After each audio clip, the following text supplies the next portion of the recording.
From the studio that brought you literally nothing else comes The Samurai's Garden. A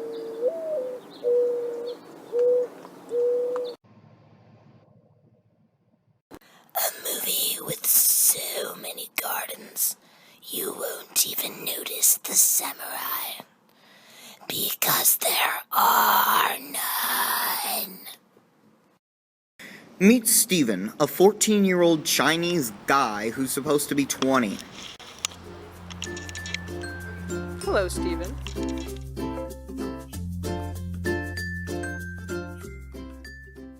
After suffering a mysterious illness that disappears 20 minutes later, he travels to a remote Japanese island for the whole year.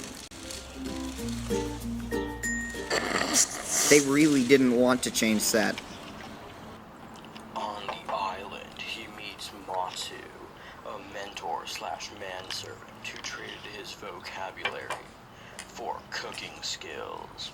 Steven gets way too comfortable, like just walking naked around the house with this guy.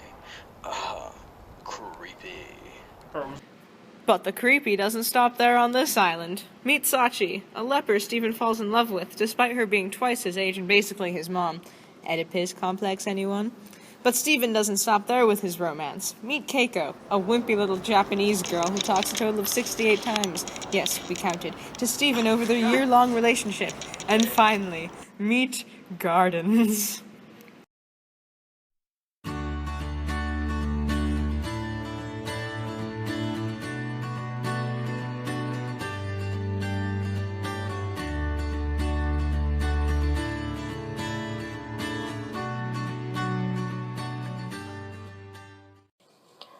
In a YA film so utterly boring, even the director voted to cancel it.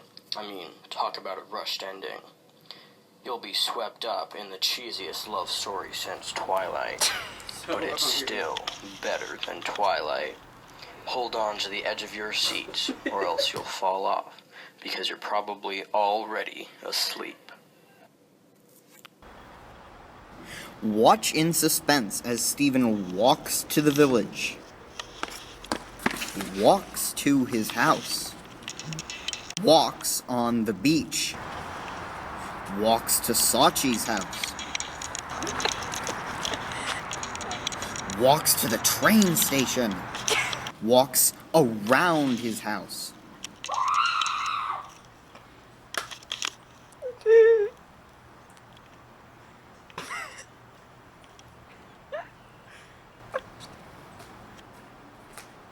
Walks through the garden.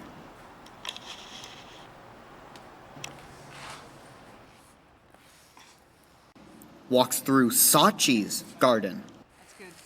Gets slammed against his house during a freak storm. Oh, the wind! The wind! And walks through his garden again. Why? And don't miss Matsu cooking. Crackle snap. So appetizing. Pickling. Cooking again. Gardening. Even more cooking. And even more gardening. Watch as Steven pursues his passion of painting by actually painting one friggin' thing the whole year, and then gives it away to his mom. Painting is my passion.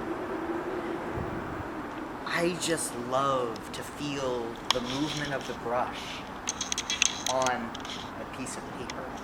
Dad doesn't approve of painting. He thinks that I should stop and become something else that I really am not ever going to be. I don't see myself in any other place than painting. In fact, I don't think I could. I only see a world that needs to be painted. A world that needs me as its creator and the one that's being created.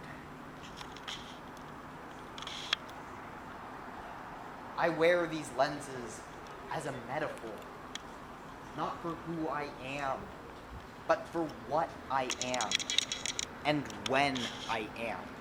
Because the world is always changing in so many ways. And painting helps me express these ideas in ways that just talking couldn't. Even this, I could paint a picture that could demonstrate this, and it would be beyond everything.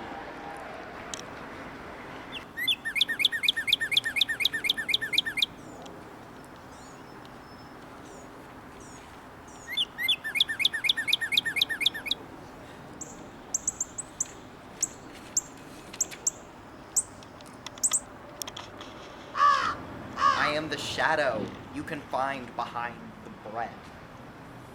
And we all are better for it. We all are better. Enter Steven and Keiko, whose love for each other is rivaled only by the Japanese's love for the Chinese. Yeah, we ship it too. And don't miss the tragic romance between Kenzo and Sachi, who just can't get enough of each other. You know, until she becomes a leper, fakes her own death, disappears in the mountains, and Matsu instead. But does Kenzo stop loving her? No, that wouldn't make too much sense. Instead, he commits suicide. 40 years later. But unlike Romeo and Juliet, Sachi isn't a teenager so caught up in emotion to kill herself. Also, don't miss the passionate romance between... Wait, just how many relationships are there? What? What? 4 more? There are 4 more relationships in this movie? But there's only like 4 people. What is this? Some sort of really awkward 4-sided love triangle or something? Well, let's see then. Sachi and Steven, the Oedipal mother-son couple. Ew, we totally saw that one coming. Matsu and Sachi. Whoa, they had a baby together? Why isn't that a bigger part of the story? There's like literally 2 sentences about it. Oh, it was stillborn. That makes it better. Meanwhile, if you thought Steven was up, you should meet his family. They may be completely irrelevant, but that doesn't stop Steven's dad from cheating on his wife with a secret lover. Wouldn't have guessed that. Maybe because his dad plays an insignificant role in the film. Except for always being around to crush Steven's dreams of being an artist.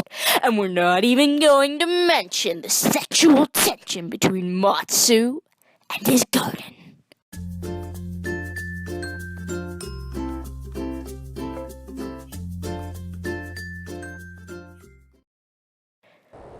But it turns out that there is, in fact, an unwritten up relationship quota in YA films.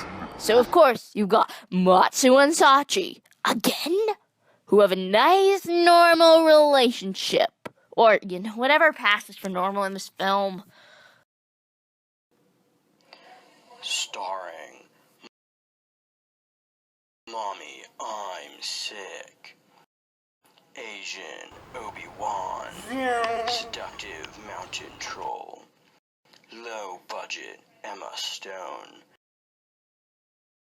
40-year-old Romeo, Otaku Man, Otaku Man's Secret Lover, basically Audrey, Stephen's King, and Gardens. The Garden's Garden.